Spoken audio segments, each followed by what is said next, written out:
Welcome, brave souls, to another haunting chapter of Ghost Girl Diaries, where the supernatural awaits, transmitting from the other side, where paranormal meets glamour.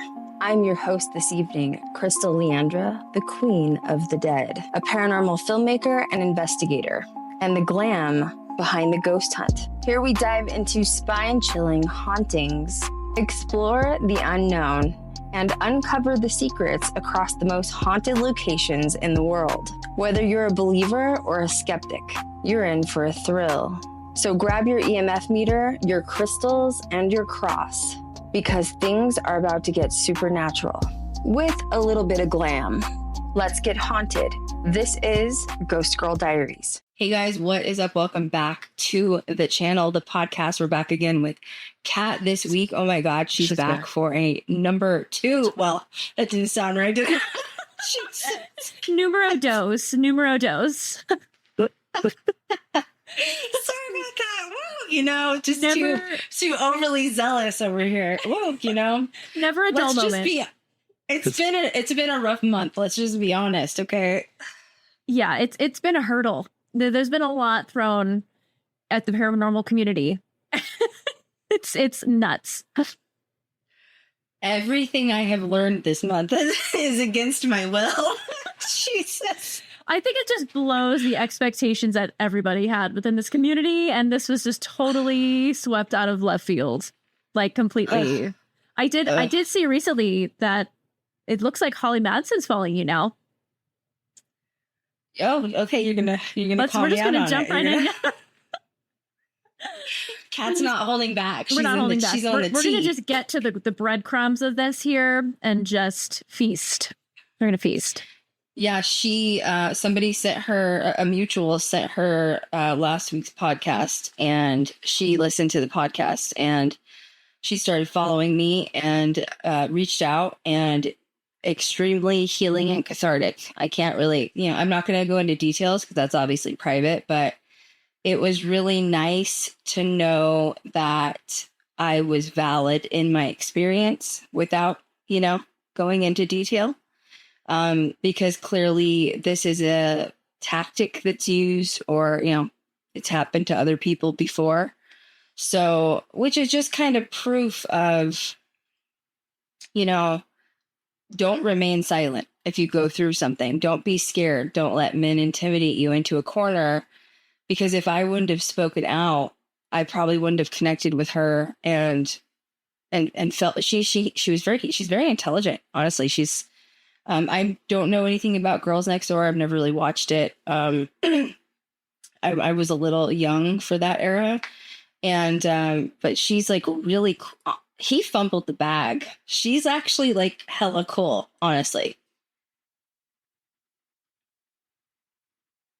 Yeah, she's really cool. She's really cool. So, but I really also hope that she can heal, and like she deserves way more than everything I've learned against my will this month. Everything I've learned has been against my will this month. Yeah, I just can't imagine, being with someone that long and figuring all of this out after the fact. I mean, and community's everything, so if there's anything that was cathartic about this situation that's seems to be ongoing right now, is the fact that you guys have each other to be able to talk this stuff out and really clear the air and communicate, in a way that is probably healthier than how things were communicated to them in the past, to have everyone against each other. I think she's trying to right wrongs. Like, she didn't do anything, obviously. You know what I mean? But I think she feels a sense of responsibility, which is crazy because, she's just a really good soul. She's just a really good soul. So it was really nice that I got to hear from her and, understand that it wasn't necessarily a me issue. It was a manipulation issue and silencing women, which is why this podcast today is going to be so good, because this has just been so ongoing. It's weird because like I knew this month was going to be tough for me individually, but like in a different way, because like I was planning on coloring my hair. I did it on April 30th officially. And then the actual process, it took me like a week to get my hair colored red. And my guides kept saying to me, you're going to walk through a one-way portal when you color your hair and you can't look back. They kept saying that. I kept telling Kat that.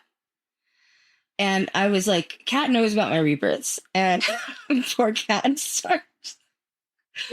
Kat knows about all these. But, you know, with this one, I knew it was going to be different. And it's, yeah, well, it's like resurrection. They kept saying it was resurrection, which, you know, when you go through rebirths and resurrection, your guides and your spirit team will sort of destroy your 3D around you completely.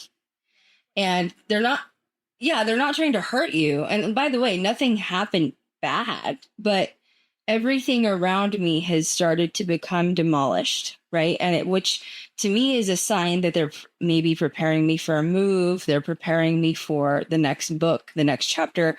And they sort of have to give you these clear visions of everything around you so that when you go to the next phase of your life, you don't look back. And boy, did that happen this month.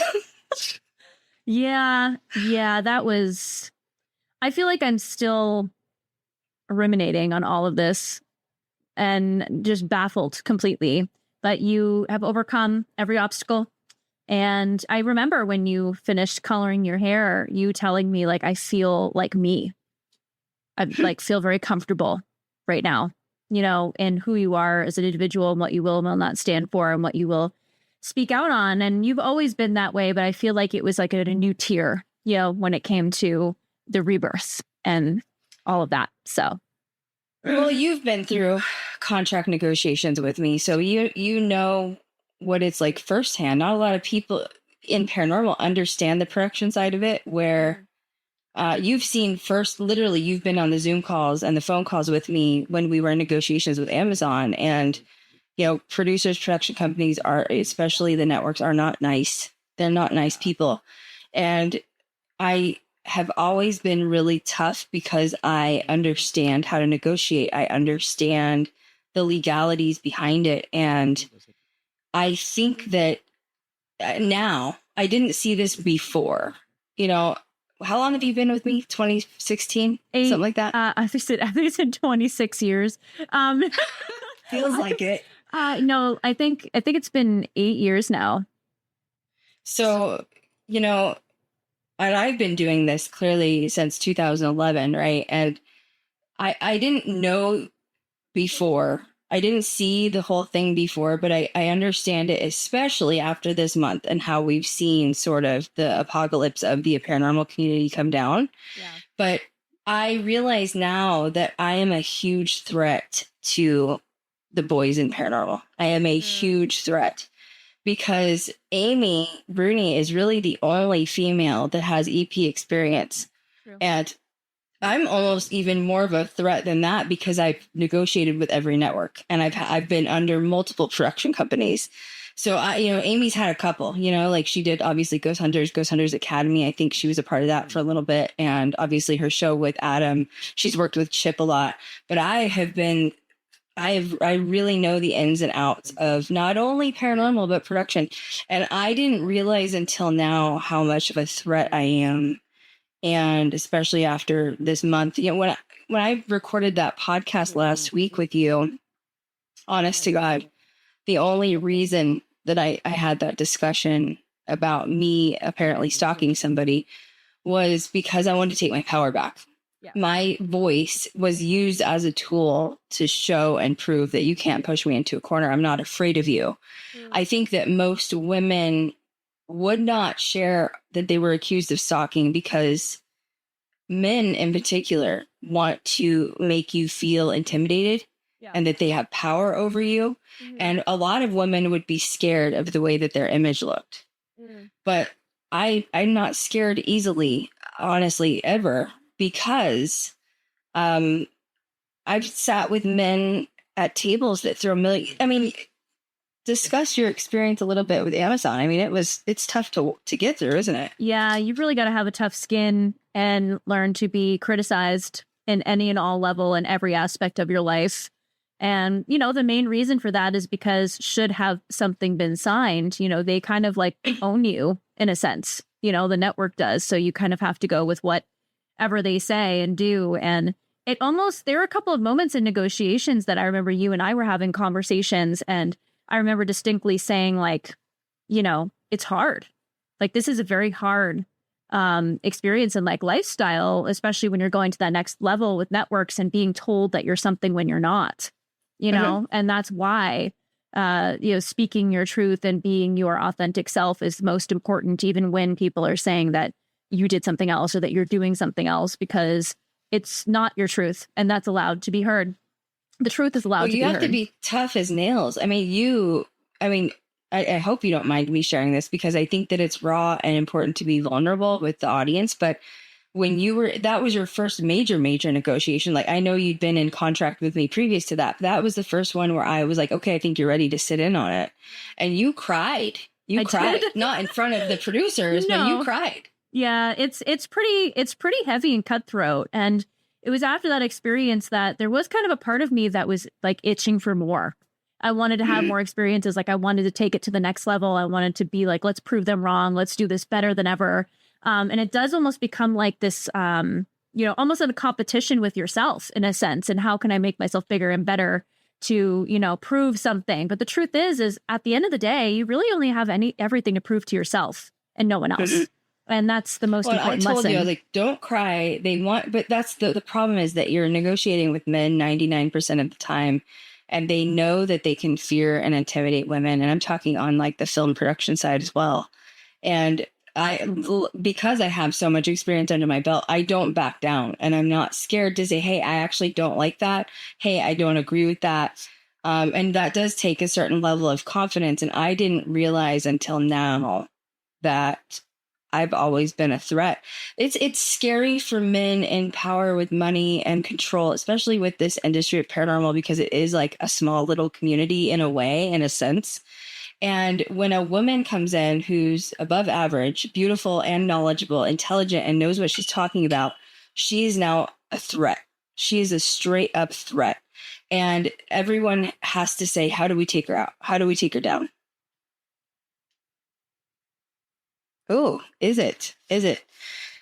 So, the resurrection portal I went through was crazy. May has been crazy. I really just cannot wait till June 1st to come around. And luckily for these boys in paranormal, though, I really do have some dark moon Lilith placements. I know Cat's into astrology too. And I have a dark Lilith placement. It's conjunct with Venus in my 10th house. And it's a very dark placement. I have 5 placements in Aries, but specifically that. But, one thing with dark moon Lilith being conjunct Venus and Mercury, like mine, is like, you have to not be afraid to speak out, stand up for not only yourself, but the wrongs that needed to be right.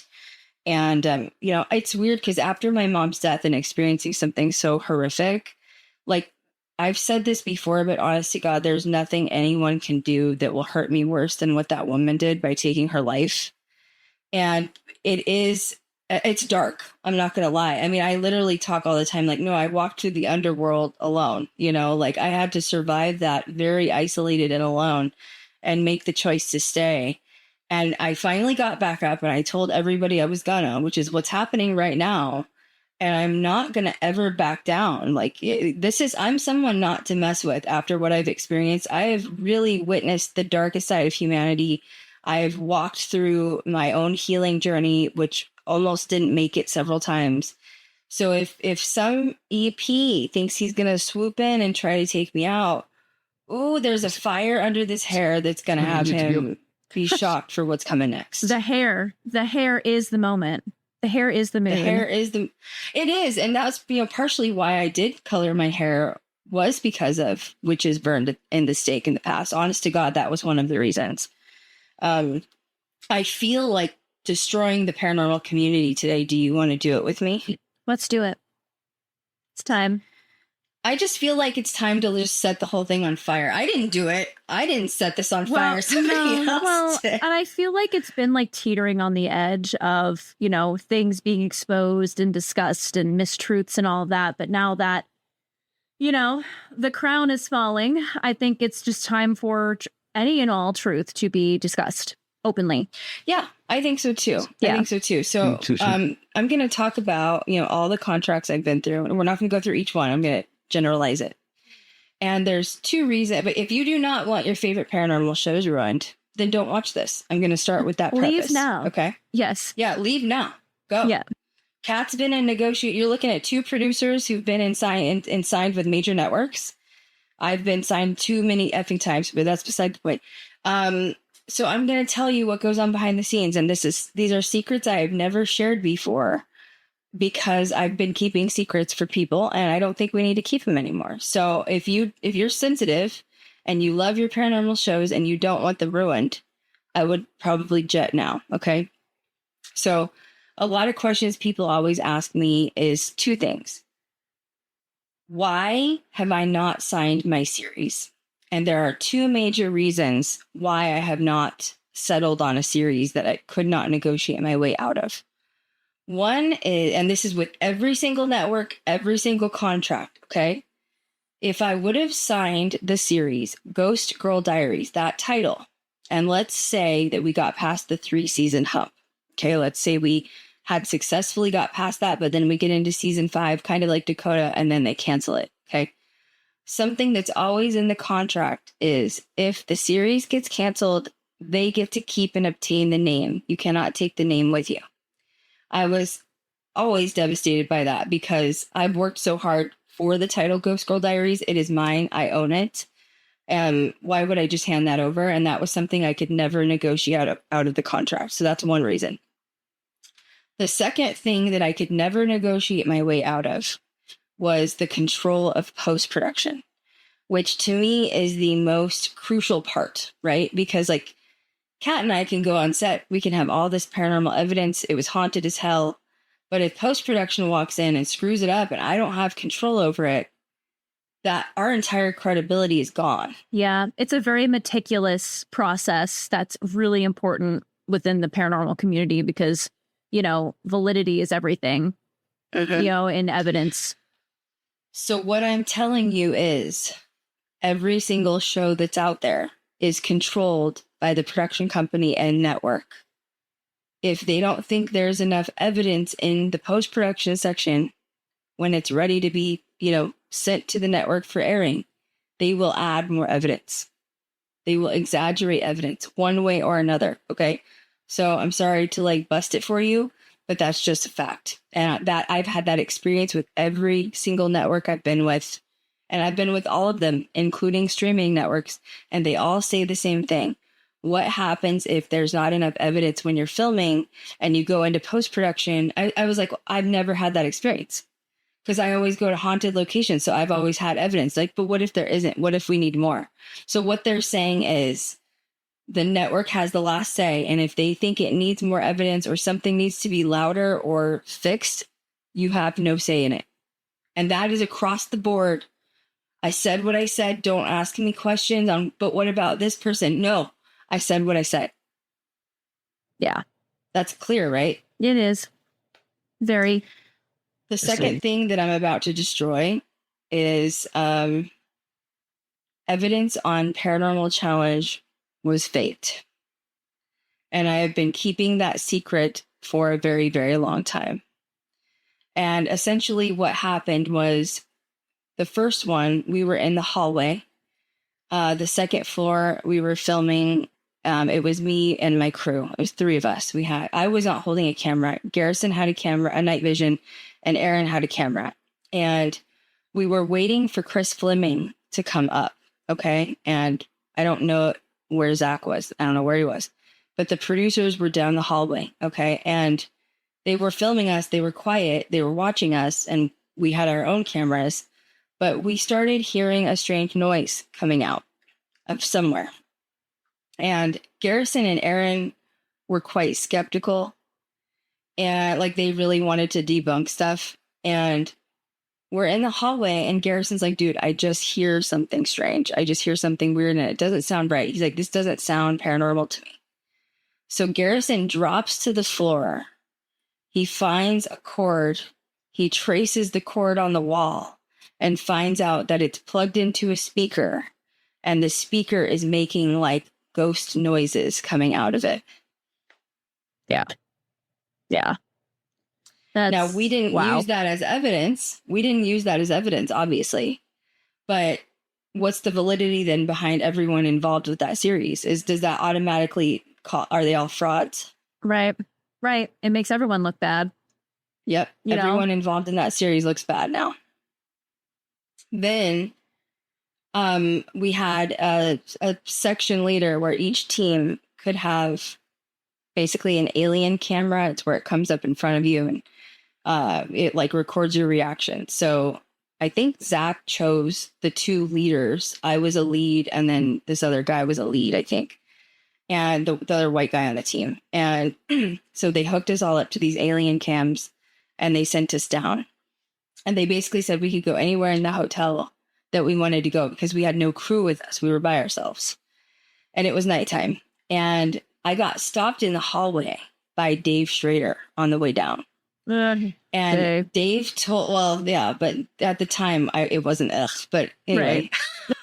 he actually gave me some advice. He goes, hey, this is the Jerome Grant Hotel. This is where the elevator came down. And I don't know if you remember the episode of Ghost Adventures where it almost landed on Zach and then Chris Altier pulled him out. Do you remember that? I do remember that. So Dave was like, I'm going to tell you something because you're a girl. He goes, I do not want you to jump down in the elevator shaft. And I said, what do you mean? And he goes, I'm scared that Zach might play a trick or someone might play a trick on you because you're the girl and they want you to scream. And he goes, I would hate for you to get hurt or something happens to you. Wow. So he was warning me. So I was like, okay, I won't go down in the elevator. So the other guy did go down inside of the elevator shaft. And I thought, oh God, I hope they don't turn it on him. I'd hate to die via elevator, but I ended up going into this area in this back room. And it was an area where they've had several maintenance men die inside of there. One guy shot himself. One guy was Claude Harvey. He's the one that died under suspicious circumstances, but was found dead under the elevator. And then there was another guy that hung himself in this like closeted like office. Okay. And for some reason, I wanted to go back there. And I'm by myself, no camera crew, and I'm going and go back there. Now, you can ask Kat. I really don't get scared when I'm investigating because I've kind of always had one foot in this realm and one foot in the other realm. Do you know what I'm saying? So it really takes a lot for me to scream or get scared. I just don't even jump, honest to God. I just don't. Like, Kat's seen me, like, in person, like, she'll, like, oh my God, like, there was a crawler, and I'm like, oh yeah, where was it? You know what I mean? Like, I'm not trying to be cool. Yeah. I just don't get affected. I just don't get affected. So I'm in this room, and I'm looking up, because there's, like, these huge, like, pull things, which is where he supposedly hung the rope and like, unalived himself or whatever. And so I'm back in this area and all of a sudden I hear like moaning and I hear like my name, like Krystal. But like, here's the thing, because I've been so involved in like my aunt's house was haunted as hell growing up. You know what I mean? And like, because I've experienced paranormal since I was born, like I know the difference between like if it's real or not. And so I'm listening, like, and I have the alien cam on and I'm like, I hear this like Krystal, and I'm making these weird faces because I'm like, dude, someone's pulling a prank on me for sure. Like, for sure, this is not real. Like, I had like this nerdy. The worst part is that the home base, which is where Zach and Dave and them were, they could watch me as this was happening live. Right. Jeez. So they probably saw this footage. Just like, what is happening? They probably saw this footage of me and I'm like giving them dirty looks. Like, what is going on? So I ended up opening a closet and I found a producer or a PA or something in the closet hiding. And he didn't expect me to find him. Wow. What happened? I was like, what are you doing in there? Why are you hanging out in the closet? I was like, what are you doing in there? And then he was like, oh, I'm sorry. Like, I was trying to get your attention so I could leave. What? Like, they basically, nuts. He was saying they locked him in there and he did. And I was like, right. Yeah, I bet you were. Wow. So I was like, okay, well, you can go. I was kind of a bitch. I was like, you can go. So he left and I'm in this room still. And I'm like, because I really like the hotel. You've been to Jerome. It doesn't need to be faked. No, there's a lot going on there. There's a lot going on. So I was like in there, I'm like at a flashlight and I'm like trying to see, like, you know, just you feel the energy. You can always feel where like there's a hot spot, you know, like if you're in tune. And all of a sudden I start hearing my name coming from the hallway. Oh my gosh. And I'm like, and by the way, it's pitch black. You know what I'm saying? Like it's pitch, you can't see anything. You can't see anything. It's pitch black. But I hear something coming from the hallway. And by the way, we have contracts, but like there were nothing. I went back through my contract. Okay. Just so everybody knows, there was no NDA. So I'm free to talk about this. There was a contract, but it doesn't say anything that I couldn't talk about this. So trust me, I know my P's and Q's, just so that's for the record. Cause I still have my contract. You know, I have every single one back there. She really does. So anyway, yeah. Cause I'm a bad bitch and I don't throw shit out, you know? So anyway, I'm like, it's pitch black. I can hear something in the hallway, but I'm like, damn it. I know this is not, an entity, you know? So I was, at this point, I'm pissed. At this point, I'm pissed off because I just want to like, let me have an experience, you know? And I go out in the hall. I marched out in the hallway. You know how I get when I'm mad? I was pissed. I march out in the hallway. I turn this corner and there's a producer there and he looks horrified that I found him. He's like, in shock. A second one? A second producer. Wow. So if you watch my episode of Paranormal Challenge, there is no solo cam alien footage of me. And the reason is because I called them all out on their bullshit. And I think that Zach knew that I was onto it and they called me back to home base and they were like, okay, solo hour is over. I'm like, yeah, I bet it is. I bet it is. That's nuts. Yeah. So anyway, I mean, once again, does that harm everyone involved with that series? Quite possibly, for, you know, making sure it was legit. Yeah. Wow. If that series was done that way, then what happened to everything else?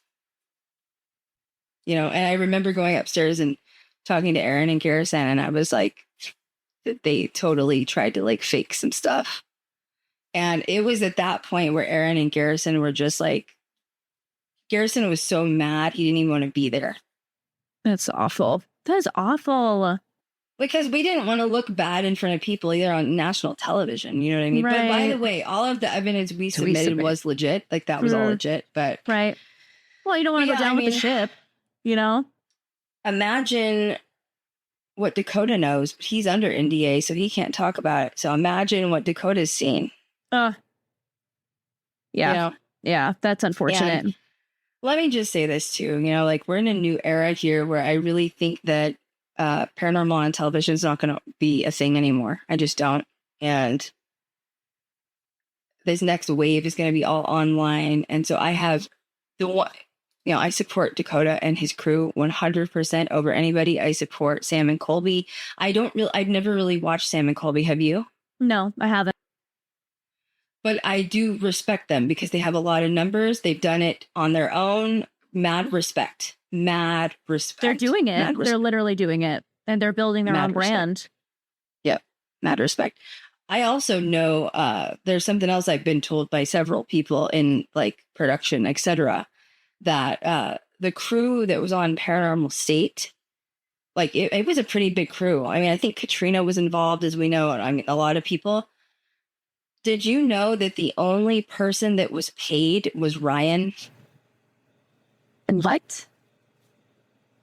No. The only person that was paid on set was Ryan. And that's the problem that we have with this whole paranormal community. That is not okay. Like, I know. Wow. There's so much going on in the paranormal community right now. I can't talk about it, unfortunately. I just can't. I There's wish too much I could to cover. I don't even think it's done. I think it's done. Yeah. Wow. But I do want to say, I think that this is the end of the phase 1 of paranormal. I think that phase 2 is coming up, which is going to be all online. There'll be more valid. I think there's going to be more women and females in it. But I just want to give a warning out to women right now. Okay. And I'm not naming any names because there's a few people that I would warn you against, but I'm not naming any names. Okay. I just want women to, in paranormal, if a dude tries to get with you, I don't care who he is, if he's an investigator, a camera tech, a producer, and he promises you a series, if you sleep with him, he's lying to you, okay? Know your worth. Understand that I'm going to word it like this. For your safety, and I mean quite literally your physical safety, okay? I would advise against staying away from anyone in the paranormal that's a man, with the exception of Dakota and his crew. And Colby. See, I don't know Sam and Colby, but I don't really keep them a part of this because they're very online only. You know what I mean? I really don't think they've immersed themselves enough. I obviously trust Chip Coffee. I trust Amy. I trust Adam. They're gay dudes, and you know, Right. But for any other men in paranormal, stay the hell away if you want to remain safe. Okay, do not be bamboozled by power or money or fame. Do not be easily impressed, okay? Because you might end up in a situation you're really going to effing regret. Listen to me, ladies. Listen to Kat. I'm going to let Kat say it. If you maybe, I know some of you guys like Kat more than me. So Kat knows what's going on right now. Yep. Watch your back. Watch your back. And be aware of your surroundings and who you network with. Research these people. Truly. Because I think that there's always a facade that's put on, you know, and almost like a glamour situation that's put on with some of these events and some of these people. And it is not safe.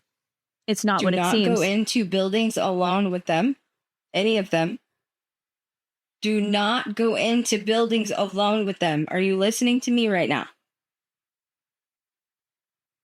Do not go into buildings alone at all. I don't care if it's here in Vegas or somewhere else. Do not get caught alone with these people or you might be sorry. Okay. And I think that I am the biggest threat to the community because I'm a female and I'm not going to shut up and I'm going to make sure that women stay safe.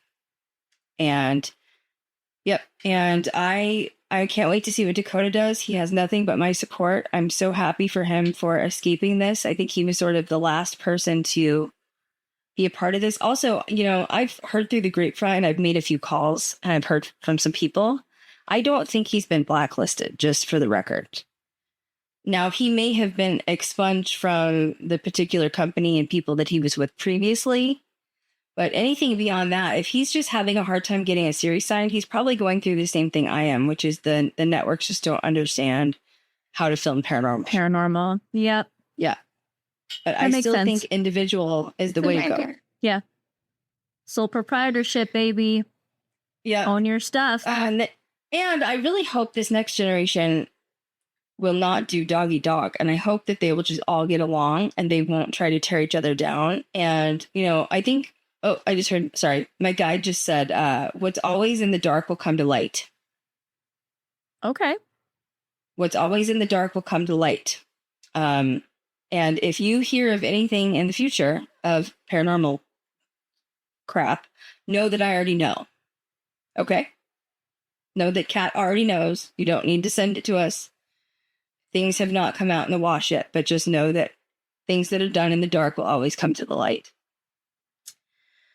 All right, Josh Gates is coming out with a new, he's on this Discovery documentary about the Titan going down to the Titanic. I don't know if you saw those previews. No, I haven't seen them yet. I have to check them out. Oh, I mean, Josh definitely survived the apocalypse of the paranormal, you know, field. Thank God. Right. I love that guy. I think he's hilarious. He's one of the few good eggs. He went in the Titan. I didn't know that. That's crazy. Oh, you know what? I do remember him talking about that. Didn't he tweet about it or something, talking about his experience last time? He filmed it. He filmed it. Wow. And it's amazing. You have to go on, it's on Discovery's social media, but he filmed being inside of the Titan. He required there to be, they weren't in the ocean. They didn't go down very far. I think it was like a lake or something. And he made scuba divers be involved in case they had to pull it up quickly in an emergency. And he said that when he went inside of it, it completely malfunctioned and nothing would work. You know what's crazy too is I've been seeing recently a lot of like 3D videos of what it might have looked like when the implosion happened. And it's just mind-blowing to me. Okay, I know it's kind of like Cat dark. likes the dark stuff, everybody. Thank goodness nobody probably felt that, honestly, is what I'm going to say about that. But anyway, I feel like it just blows my mind that they would still allow that to go underwater when they've been having some serious issues with it. Because I've heard even outside of that there were major issues with the Titan. There was a woman apparently that was an accountant at like the Stockton's place or whatever. He was the CEO. And she was just an accountant. And they came to her and said she was going to be the captain navigating it to the Titanic. And she looks at the camera and she's like, I'm not doing that. I'm the accountant. I don't want to go underwater. No one wanted to maneuver it. What the heck? That's crazy. So Josh had taken a notebook and he was writing notes while like he was underwater in that thing. And they had a window and he was putting the notes up to the window to the scuba divers to communicate when things weren't working inside of the ship, inside of the sub. What? It looks really good. That's all I'm gonna say. I can't wait. Really good. I can't wait. Although I have no desire. Who would want, like, the Titanic is out in the middle of the Atlantic. It is ice cold. Like, it is way down there. If you've ever studied, like, the seafloor and how it sort of just keeps dropping, like, who in their right mind would even what's there to see? It's pitch black. Why do you want to? I don't know. Even if that kind of technology existed, I wouldn't want to go down there personally. They just posted it recently. I thought I saw it on like BBC or something. A legitimate 3D picture of what the wreckage looks like at the bottom of the sea. Saw that. Like, it's so clear. Like, why do we need to see that in person? That just sounds traumatic. They had some dudes in a green screen standing on what it looked like today and what it looked like then. It was so cool. That's good enough for me. You know what I mean? I'm just like, let's look at a picture to go down there and not explode. That'd be great. I think that we should not do that. And like, let's just be real, not to be vulgar, but like those people probably exploded into like a billion pieces. Yeah. I think they said they found like a couple like legs and like body parts, but fish came and ate them. You know what I mean? Like, oh my God. You know what really gets me outside of that just being an awful tragedy is the fact that one of the sons, wasn't there a son of someone that just refused to go on it? The 19-year-old was having a meltdown. He didn't want to go. And like, to me, that's connecting to your higher self. When you're getting a message, like, I need to listen. Don't ever question when you get those like gut instincts. Always go with it. Always, always. Oof. It makes me sick when I think about it. Well, it's true. I mean, not to like be vulgar, but think there's 4 or 5 people in there. When it exploded, the blood was probably really bad when it exploded. You know what I mean? Oh my gosh. Probably just a giant red cloud, but like nothing left. Have you seen that? Did you see that 3D? No. Did I see what? I like didn't the see 3D the blood video? cloud. No. Blood cloud. Sorry, I should have clarified. The I was 3D, like, Kat, I know you like dark stuff, but no, I didn't see that. The Jesus. 3D implosion. It's really, I mean, it's fascinating, but also just really messed up. It's really, these people should be sued. The whole company should be sued. It was the pressure of the water, right? They said it was like, and then like, how a scuba tank has like all that like, air in it, and that like if it or like a propane tank when it burst, they said it was 2 to 3 times harder than that, which is like horrifying to imagine. Yeah, I mean, they said that they didn't probably get hurt. They didn't scream. They said it happened in a millisecond. It's like natural combustion. It just disappeared into dust, essentially. Can you imagine their spirit teams are waiting for them on the other side, like, you bunch of idiots? I mean, you think about it, though, these people were really good at manipulating and getting their money and convincing them that it was safe. Like, they were literally... rich white men, once again, trying to convince everyone that they know better. Reminds me of those negotiations. I'm seeing a pattern. It's fine. All right, so it's talking about patterns and, hanging women at the stake. I feel like that's a perfect segue. Let's just go. We're going to go take a hard right and just go right there. Because it's just right there, honestly. Well, it is a witch hunt still, with, women in paranormal, women in film, women being, manipulated and abused by men with power, pick a in button, put 'em general. down. Yeah. So I thought this would be a really great one. I know we've talked about this before, but I was like, this is just a good one to talk about again. European witch hunts, 1450 to 1750. Up to 60,000 people died. Mainly women, by the way. I mean, it was some women, some men were involved, but very, very rarely. Yeah, primarily Europe. Right. Started as early. The first recorded was as early as 1400s, and typically, well, no one was burned at the stake in the U.S. That was not a U.S. thing. Right. That was a Europe thing, UK thing. Also, as far as I knew, there was also when they dropped the witch in the water to see if they would float. I can't remember what that was called. There was a specific name for that. And if they sunk to the bottom, then they were a witch. Didn't they put rocks or something in them or something? Or like in their clothes? Sometimes like at the bottom again, it's like, what do you expect to happen? But then if they were to float up, they would have been a witch and they still would have killed her.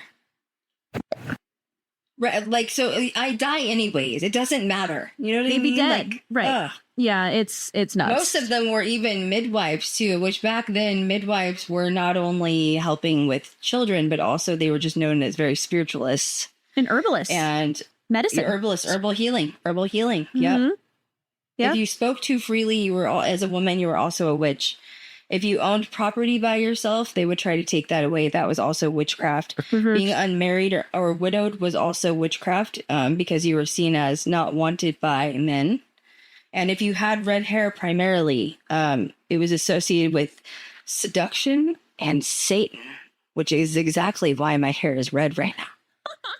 That's why I did red ends, guys. Actually, it's really funny. I was telling Krystal about this recently, that when I was dyeing my hair red at the ends, my literal color number was 666. My hairstylist was like, we can't change this. This is just so you. You're like, I just wanted to feel Satan in my hair end. You know what I mean? I did. And then I got fired from my church gig for it. So you know what? Can you please share that story? Like, I'm not going to pressure you, but I feel like people would really want to hear it, you know? This is really organic, y'all. Okay, Krystal and I did not talk about this prior to the live stream or the live stream. I'm so used to living the podcast. Sorry. Because I lost my shit podcast. When you told me this happened. I lost my literal shit. It took me a little bit to explain what happened to her because I feel like I was still processing it at that moment. But my license plate in New Hampshire, my New Hampshire plate is witch. It just says witch on it. VVITCH, mainly because of the horror movie. But I, as a classical singer, whether you're religious or not, a lot of classical singers will get church gigs. You know, you sing at a Catholic church, whatever denomination, you get to practice lots of Mozart, Handel, whatever music they provide to you, and it's a paid service. So you're just like a contractor. You know, it's not required for you to be someone of the church, parishioner or anything like that. You show up to sing, and you get hired to do so. And it's always been very open that I'm a tarot reader and that, you know, I walk on the occult side and, you know, would look at paganism through the paganism window. You think, I mean, don't you have two full sleeves? One side, Lord of the Rings, the other side is spooky, you think? Yeah. And like in my little nose ring that I flip up during the church services. Okay. All right. Just to be professional because it is a gig still, paid gig.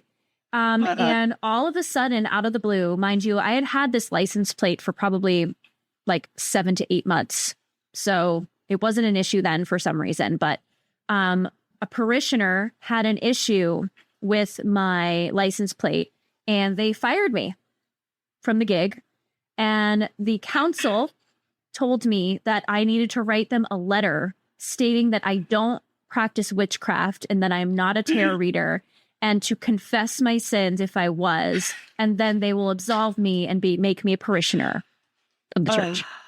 Okay. And you need to repent, I said, right? You had to repent. Yeah, he kept saying repent. You need to repent. Multiple calls, multiple emails, pretty much harassment. And I was just like, eat it. We're not doing that. Mainly because it wasn't within my contract to have like a prior discussion that I needed to be a parishioner. I've been with this church and singing with this church as a paid classical soloist for 5 years. Why is it all of a sudden that I have a license plate? Now I get it. And I know that there are some that will listen to this and say, well, you have a witch license plate outside of a church, of course, duh, okay? And I get that, but also it is still considered discrimination if there was no prior discussion like about my services. Like if they had said, if you need to be a parishioner, you need to not have XYZ, then yes, I can see why that would be, you know, perishable. Like fire me. But I have been hired to sing there for 5 years, and I was always professional, never talking about anything occult related. And I kind of had a feeling that something was going to happen because a few months prior to this incident happening, they had actually been including occult mentions in their sermons, so the priest sermons. Okay, all right. But you weren't even part of the church. You were just a hired contractor. Yeah, so you shouldn't have had to be pressured to repent. What if that wasn't even your denomination? Yeah, well, it's nothing. I mean, I don't really have a denomination. You know, no, but that's what I mean. It's like you weren't like, you know, if you were crazy. A member, then I can see them being like, "Hey, yo, you need to repent." You know, right. like and your I get sins. it. You know, I get it. The license plate outside of a church, all right, it's not a good look. I don't get it. But like, I'm there to sing some Mozart. You know what I mean? And it started turning into a whole thing where like other people that started getting in trouble for other things and forced to take communion when they weren't a parishioner. It was a whole thing. So the witch hunt continues. And then there was another tarot reader in Pennsylvania called the Stitching Witch. You should look her up. She's amazing. Owns an occult shop in Pennsylvania. And apparently there are still laws in place where it's a law that you cannot fortune tell. You cannot do tarot reading. And police came and tried to arrest her from her occult shop. So she's still in the process of trying to change legislature and all of that. So you can follow that story on the Stitching Witch. But it's a real thing, and it's really odd when it like happens to you and it actually affects like a paying job. It's really scary. So to think about what that must have been like in the 1400s, where you really didn't really have any other choice or anywhere else to go. Like you were either tried and left alone and, you know, removed from that community, or you were killed. There was no in between. Well, I mean, there was women no starting didn't over. have options for jobs. Like you could be a nurse, you could be a teacher, or a wife, and that's about it. Right. Yeah. So it's crazy. Or it's still prostitute. happening. Yeah. That's probably what I would have been. Just to get some money, get out of there. I'd been like, I'm out. Yeah. Back then, absolutely. Not this life, but that life. Exactly. We don't reiterate that. Not this life, but yeah, not this life. No. Yeah. No. We don't. Men. You know, that's what I always say too, is just, you know, you need to let men work for it. You know what I mean? Like, don't give it up so easily, and stand your ground, even like with what Kat went through. Like, don't let people run you over, for God's sake. It's 2025. Jesus Lord. They even told me too that I could come back if I changed my license plate. And I was like, no, I'm not changing my license plate. That's just ridiculous. I was pissed at Kat. I told her to sue him, but she said she wanted to be done with it. But I'm still pissed. So I know I sat here so calmly. I'm so glad I've been calm, because I'm sitting here like I'm gonna explode. Explode. I know. Yeah, it was an experience. It's just it is discrimination. Technically, I could sue them for sure. It's just that was really traumatic. You just really want away from him. Yeah, I'm good. Yeah, I'm all set. Yeah, we're gonna move on and sing somewhere else. And what's so funny is I actually have like 2 more church gigs somewhere else. Like I'm singing little concerts here and there coming up in the summer and fall. So I'm just like, hey, you don't I'm have getting to a little do red now. No, it's hard. It's hard to become like the human music box. I was like my whole family, you know, my whole growing up, they're like, sing Christmassy. Yeah, it's the art form in and of itself is beautiful. You know, and it's what's crazy too is like all opera, all early music was written sacredly, you know, through the church. And I don't have an issue singing the text by any means, given the window that I look through, you know. But they have an issue with me singing it. So kind of crazy. That's the control, though. That's like, you know, the problem that I've had with, I mean, I was baptized in Lutheran church because my family was Lutheran Christian, but I can't practice it because, like, I don't, you know, my mom raised me like, you don't have to go to God's house to talk to him. You know what I mean?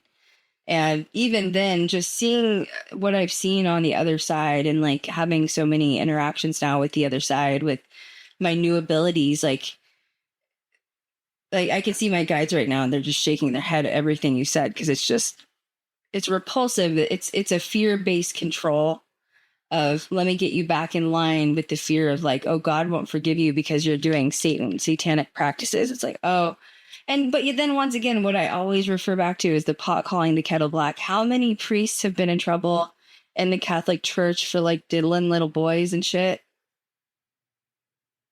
The Pope we have had that accusation. No, the new Pope. In your church?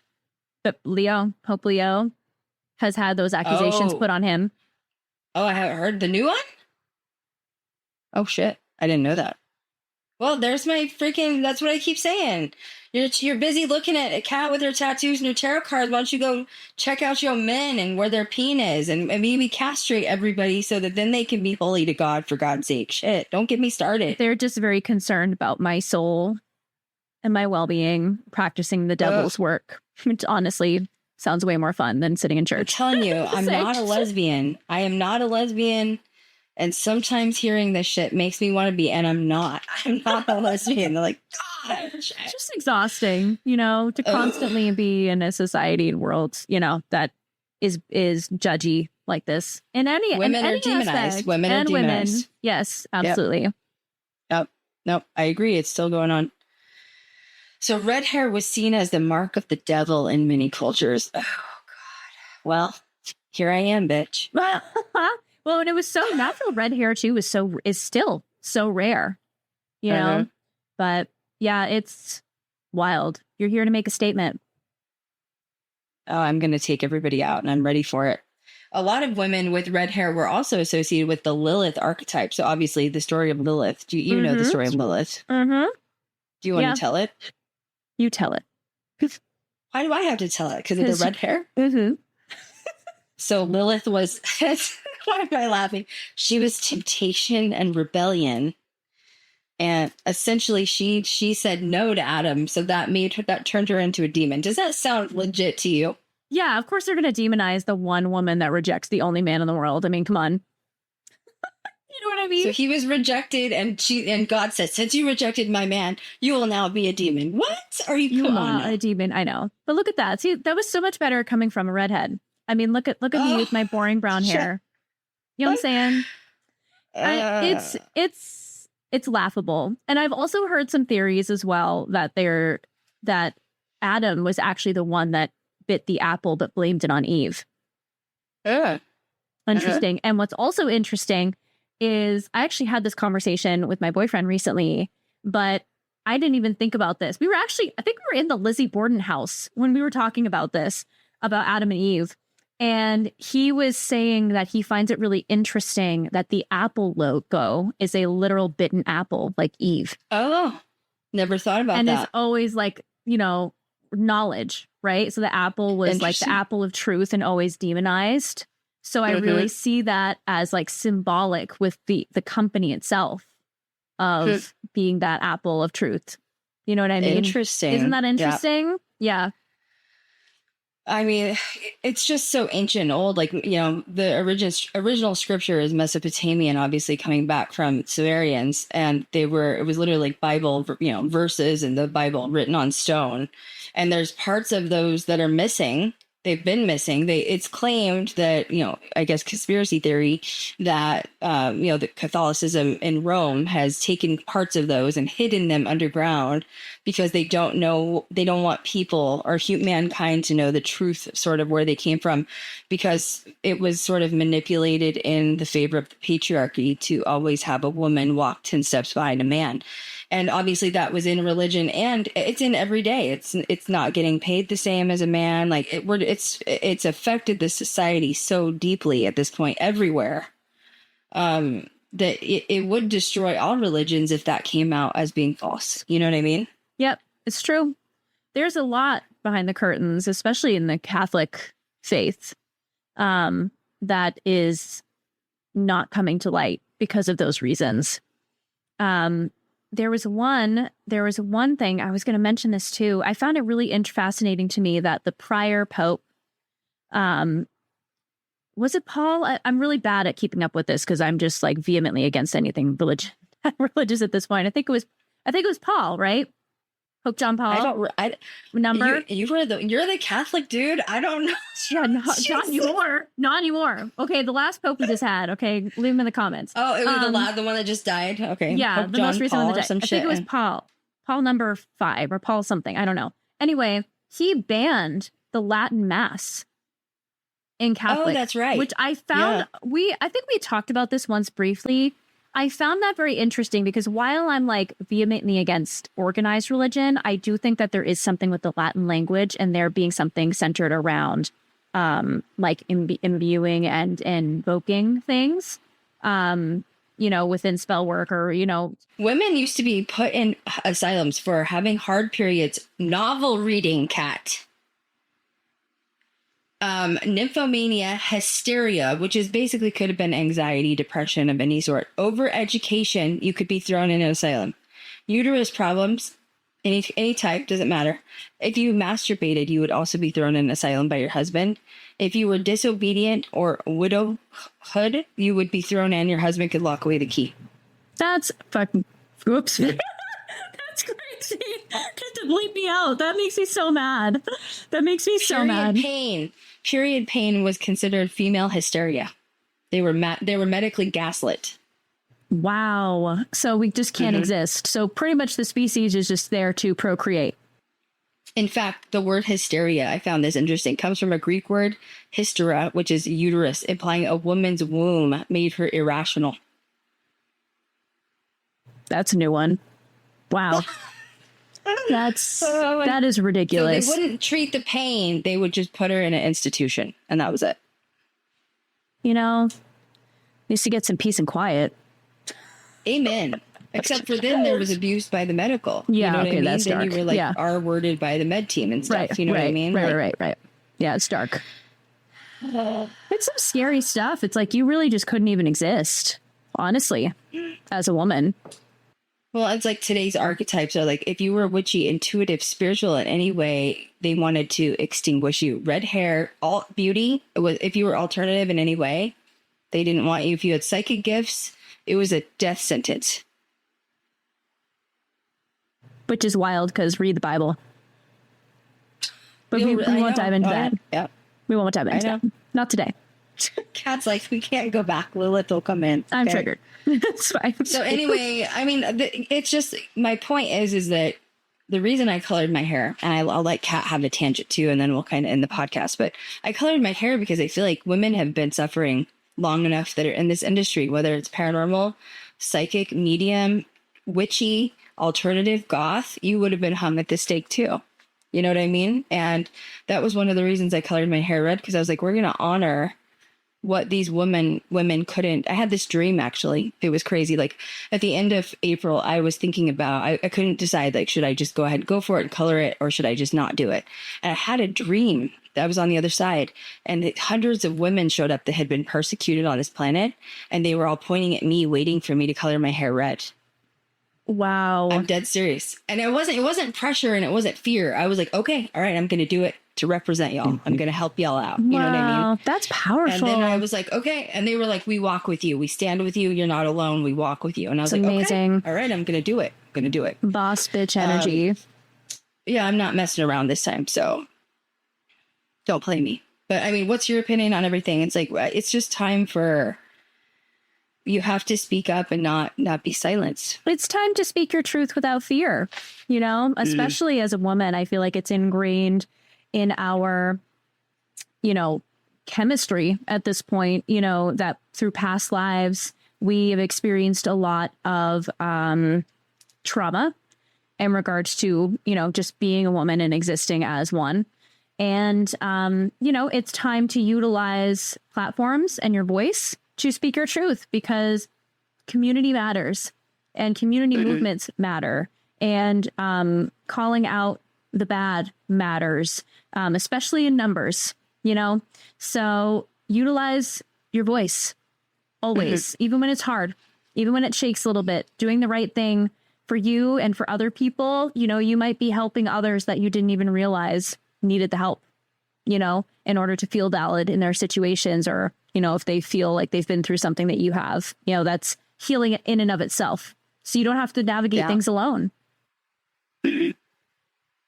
That's what happened last week. I posted that podcast and I heard from people I was not expecting to hear from. Yeah.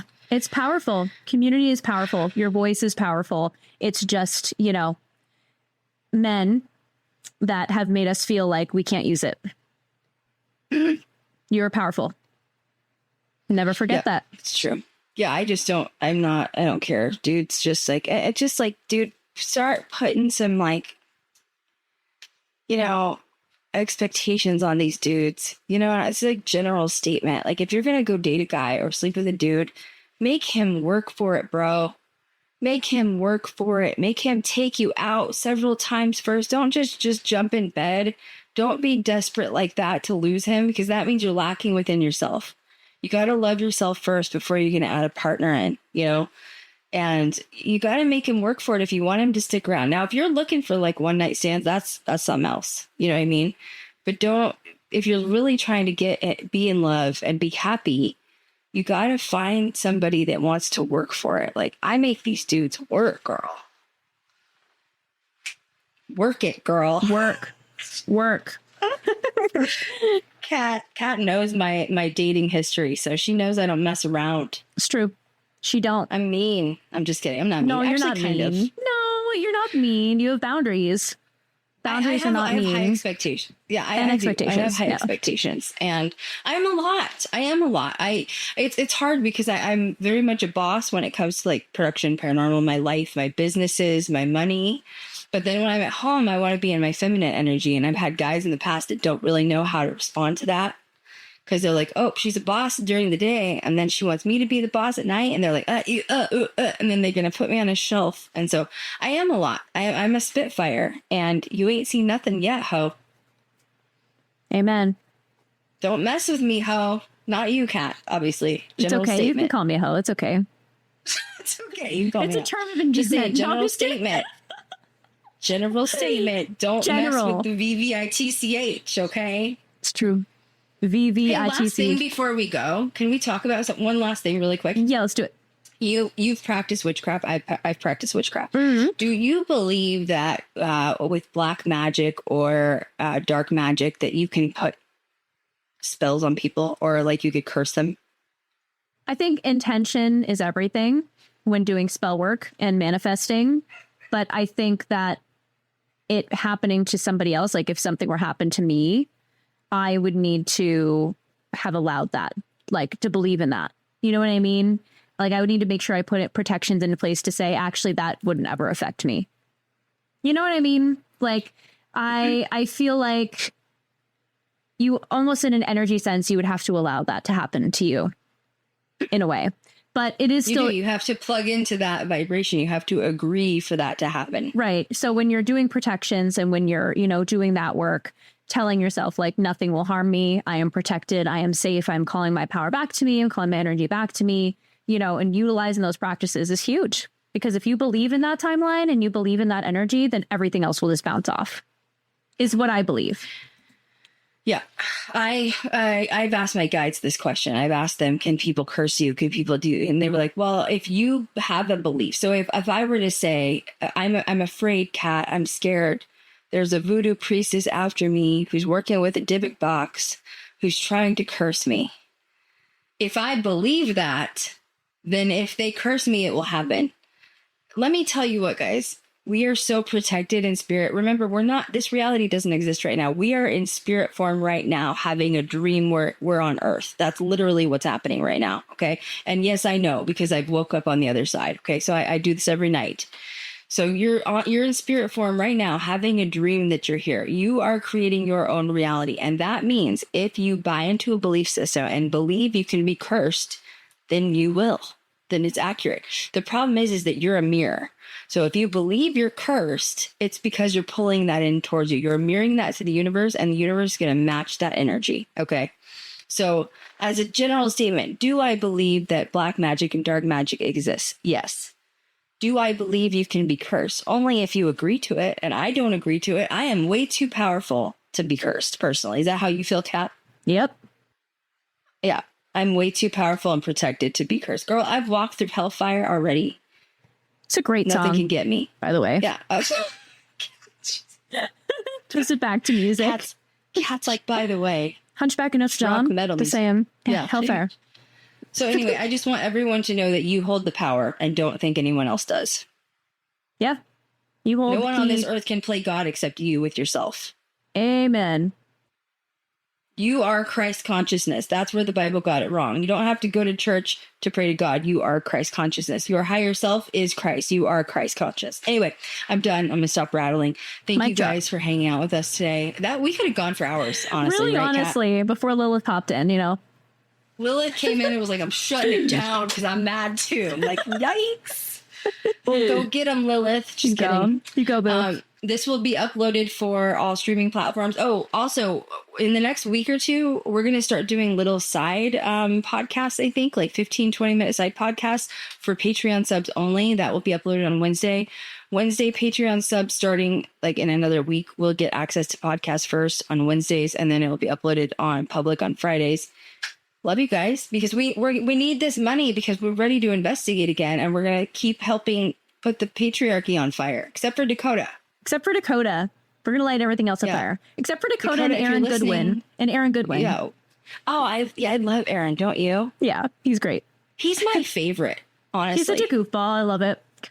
He's my favorite. Yeah, maybe he could come on as a guest one day with us because I think he's just the best, smartest one out of all of them. He's great. Okay. I love you guys. We will catch you next time. Bye, guys. Bye.